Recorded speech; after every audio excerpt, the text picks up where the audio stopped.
Hello అందరూ, ఈరోజు అయితే మునగాకుతో బజ్జీలు ఎలాగా చేయాలో చెప్తాను. చాలా టేస్ట్గా ఉంటాయి ఇవి.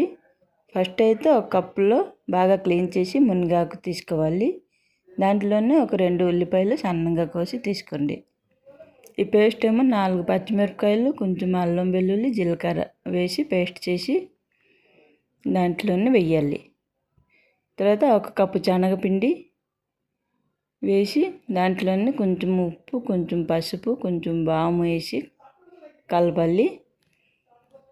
ఒక 2-3 స్పూన్లు పెసరపప్పు ఫస్ట్ కొంచెం నానబెట్టేసి ఒక 10 నిమిషాలు నానబెడితే సరిపోద్ది. అవి వేస్తే చాలా బాగుంటుంది. అవన్నీ కలిపేసి కొంచెం వాటర్ వేయాలి, ఎక్కువ వాటర్ వేయకూడదు. ఇలా కొంచెం వాటర్ వేసిన తర్వాత ఇలా బజ్జి పిండిలాగా కలుపుకొని పక్కన పెట్టుకోవాలి. ఇంకా పెనం మీద ఆయిల్ వేడి చేసి ఆ ఆయిల్ వేడైన తర్వాత ఈ పిండి ఏమో కొంచెం కొంచెం తీసుకుని ఇలా బజ్జీలాగా పెనం మీద ఫ్రై చేయాలి.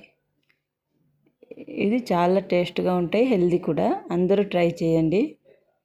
ఇలాగ ఫ్రై చేసి రెండు పక్క బాగా ఫ్రై చేసి పిల్లలకైనా పెట్టవచ్చు, పెద్దవాళ్ళైనా తీసుకోవచ్చు. చాలా బాగుంటుంది. అందరూ ట్రై చేయండి.